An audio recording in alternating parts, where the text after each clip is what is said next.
महाराजगंज से हमारे साथी जनार्दन सिंह सिग्रीवाल जी, सिवान से बहन विजय लक्ष्मी जी और गोपालगंज से आलोक कुमार सुमन जी को ज्यादा से ज्यादा वोटों से जिताना है और सबको जाके कहना कि अपने मोदी जी आए थे, मोदी जी ने आपको जय श्री राम कहा है।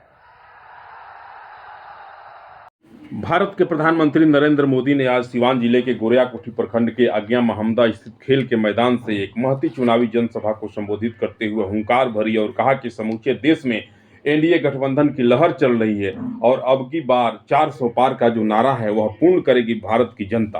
भारत का सर्वांगीण विकास होगा, भारत उन्नति और प्रगति के मार्ग पर तेजी के साथ आगे बढ़ेगा। इसी सोच के साथ देश की जनता अब की बार मोदी सरकार को ठान चुकी है और पुनः एक बार जो है देश में मोदी के नेतृत्व में सरकार बनेगी और भारत का सर्वांगीण विकास हो पाएगा। नरेंद्र मोदी का शुभागमन जो है लगभग 11:15 बजे आज्ञा महमदा के खेल के मैदान में विशेष हेलीकॉप्टर से होता है और उन्हें विशेष वाहन के द्वारा हेलीपैड से मंच तक ले जाया जाता है। मंच पे जैसे ही नरेंद्र मोदी आते हैं, लाखों की उपस्थित भीड़ जो है हर हर मोदी, घर घर मोदी के नारे लगाने लगती है और चारों तरफ मोदी के जयकारे गूंजने लगते हैं। चिलचिलाती धूप में भी लाखों की भीड़, महिलाएं, बच्चे, पुरुष, बालक, वृद्ध, नर नारी, तमाम लोगों की भीड़ आप देख रहे होंगे स्क्रीनों पे। प्रधानमंत्री का एक झलक पाने के लिए लोग देख रहे होंगे, वृक्षों की टहनियों पे लटके हुए हैं, दीवारों पे खड़े हैं और तमाम लोग चाहते हैं कि हम अपने लोकप्रिय प्रधानमंत्री का एक झलक पा सकें। प्रधानमंत्री जैसे मंच पे आते हैं, प्रधानमंत्री का स्वागत करने के लिए बिहार सरकार के डिप्टी सीएम और भारतीय जनता पार्टी के प्रदेश के अध्यक्ष सम्राट चौधरी, उप मुख्यमंत्री विजय सिन्हा, मंत्री मंगल पांडे, मंत्री जनक चमार, पूर्व सांसद ओम प्रकाश यादव, स्थानीय सांसद जनार्दन सिंह सिग्रीवाल, छपड़ा के सांसद और भारतीय जनता पार्टी के वरिष्ठ नेता राजीव प्रताप रूढ़ी, सिवान जिला परिषद के पूर्व अध्यक्ष नंद प्रसाद चौहान, सिवान की प्रत्याशी जनता दल यूनाइटेड के उम्मीदवार विजय लक्ष्मी सिंह कुशवाहा, गोपालगंज के सांसद और निवर्तमान प्रत्याशी doctor Alok Kumar Suman, MLA Deveshkant Singh, MLA Karanjit Singh उर्फ व्यास सिंह, भारतीय जनता पार्टी के वरिष्ठ नेता देवेंद्र गुप्ता, भारतीय जनता पार्टी के नेता मुकेश कुमार बंटी के अलावे जो है भाजपा के सिवान के जिला अध्यक्ष संजय पांडे, गोपालगंज के जिला अध्यक्ष मंटू गिरी, पूर्व उप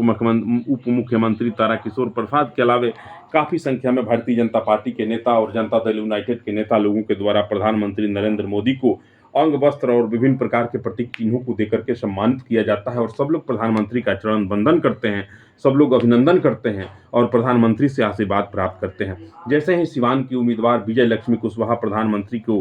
प्रणाम करने के लिए जाती हैं, उन्हें सम्मानित करने के लिए जाती हैं, विजय लक्ष्मी कुशवाहा प्रधानमंत्री को चरण छू के स्पर्श जैसे करना चाहती हैं, प्रधानमंत्री भी झुक जाते हैं और अपना दोनों हाथ जो है धराधाम पर रख करके विजय लक्ष्मी कुशवाहा अर्थात नारी शक्ति का वंदन करते हुए विजय लक्ष्मी कुशवाहा को आशीर्वाद देते हैं कि विजयी भव। प्रधानमंत्री उसके बाद सभा को संबोधित करने के लिए जैसे मंच पे आते हैं और माइक संभालते हैं, प्रधानमंत्री की दूरदृष्टि जो है जैसे भीड़ में पहुंचती है और प्रधानमंत्री वृक्षों की दीवारों पे, वृक्षों की टहनियों पर टंगे एक एक लोगों को देखते हैं, दीवारों पर टंगे और घर के छतों पर चिलचिलाती धूप में खड़ी भीड़ को और नौजवानों को देखते हैं तो इशारा करने लगते हैं कि पहले आप लोग नीचे उतर जाइए, उसके बाद मैं आप लोगों को संबोधित करूंगा। प्रधानमंत्री बार बार माइक्रोफोन से यह इशारा कर रहे हैं, यह निर्देशित कर रहे हैं, लोगों से यह आग्रह कर रहे हैं कि जो लोग वृक्षों की टहनियों पे टंगे हुए हैं, घर के दीवारों पे, छतों पे जो लोग चिलचिलाती धूप में खड़े हैं, उनसे मैं बार बार आग्रह करता हूं कि आप नीचे उतर जाइए। प्रधानमंत्री के बार बार आग्रह के बाद जो है सुरक्षाकर्मी खुद मोर्चा संभाल लेते हैं और एक एक लोगों को नीचे उतारने लगते हैं। प्रधानमंत्री आगे कहते हैं कि आप जब वृक्षों की टहनियों पर रहेंगे, कोई घटना हो जाएगी, आप गिर जाएंगे नीचे, तो हमको बेहद दुख होगा क्योंकि आप मेरे परिवार के सदस्य हैं और यहाँ उपस्थित तमाम लोग मेरे अपने हैं, मैं सबके परिवार का हूँ और सारे लोग मेरे अपने परिवार के हैं। प्रधानमंत्री के आग्रह को सुनने के बाद तमाम लोग जो है वृक्षों की टहनियों से और घरों के छतों से नीचे उतर जाते हैं। उसके बाद से प्रारंभ होता है प्रधानमंत्री नरेंद्र मोदी का वह संबोधन, जिस संबोधन को सुनने के बाद बीच बीच में तालियां गड़गड़ाने लगती हैं और चिलचिलाती धूप में खड़ी हजारों लाखों की भीड़ जो है दोनों हाथों को हवा में लहराते हुए किस प्रकार से प्रधानमंत्री के भाषण को सुनते हुए उनका वंदन और अभिनंदन करती है। आप खबर में अंत तक बने रहेंगे और देखिए प्रधानमंत्री ने किस प्रकार से अपने विकास कार्यों को गिनाया, भारत की प्रगति, भारत की उन्नति और भारत के विकास के लिए किस प्रकार से स्लोगन दिया और भाजपा और अन्य घटक दलों के नेताओं को किस प्रकार से टिप्स दिया। कि किस प्रकार से जो है देश में अब की बार 400 पार का जो स्लोगन है उसको पूरा किया जाएगा। अब देखें प्रधानमंत्री अपने संबोधन में किस प्रकार से लाखों की भीड़ को संबोधित कर रहे हैं। मेरा भी तो हक बनता है ना।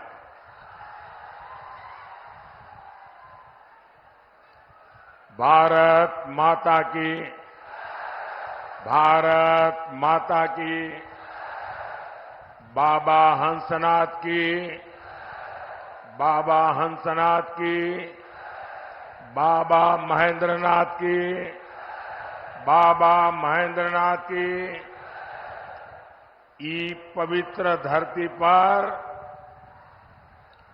हम रउआ लोगन के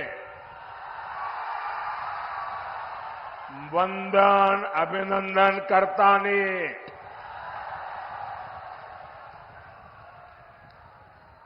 महाराजगंज ने, सिवान ने अपने जोश से पूरे भारत में संदेश दे दिया है। फिर एक बार, फिर एक बार, फिर एक बार मैं आज इतना खुश हूं, खास करके इतनी बड़ी तादाद में माताओं बहनों को मैं देख रहा हूं। माताओं बहनों का ये आशीर्वाद, ये मेरी बहुत बड़ी ऊर्जा है। और ये समय तो घर में काम का होता है, उसके बावजूद भी इतनी बड़ी संख्या में माताएं बहनें आशीर्वाद देने आई हैं। जीवन में इससे बड़ा सौभाग्य क्या होता है भाई।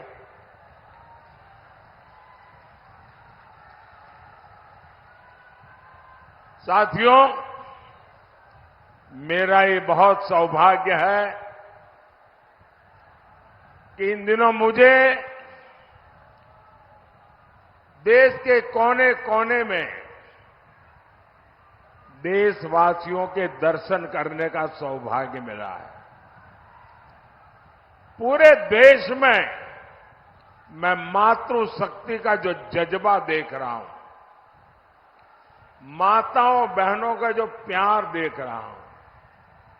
हमारे नौजवानों का जो उत्साह देख रहा हूं, गांव हो, गरीब हो, किसान हो, एक प्रकार से सारा देश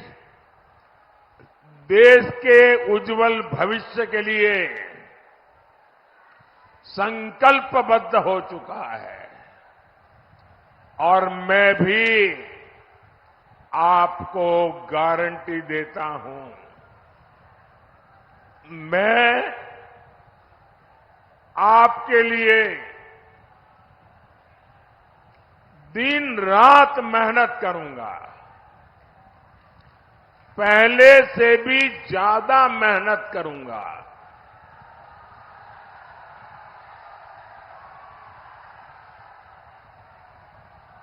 क्योंकि मुझे आपके लिए, आपके भविष्य के लिए, आपके बच्चों के भविष्य के लिए विकसित बिहार बनाना है, विकसित भारत बनाना है। भाइयों बहनों, गरीब से गरीब मां बाप भी हमेशा चाहता है कि जाने के बाद बच्चों को कोई विरासत में दे करके जाए। हर एक के मन में रहता है कि कोई विरासत छोड़ के जाए। भाइयों बहनों, मोदी एक ऐसा इंसान है जिसे अपनी कोई विरासत नहीं है। मेरे लिए तो आप ही मेरी विरासत है। आप ही मेरे वारिस है। मेरा और कोई वारिस नहीं है और इसलिए मुझे आपका और आपके बच्चों का उज्जवल भविष्य बनाने के लिए अपने आप को खपा देना है।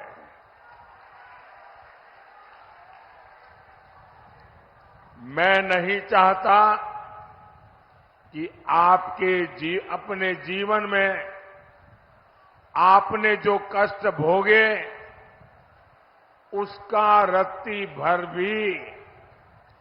आपकी आने वाली पीढ़ियों को वो परेशानियों में जीने के लिए मजबूर होना पड़े। और इसलिए मुझे गरीब कल्याण के बड़े फैसलों के लिए आज मैं आपके गांव आया हूं, आपके बीच आया हूं, आपके आशीर्वाद मांगने के लिए आया हूं।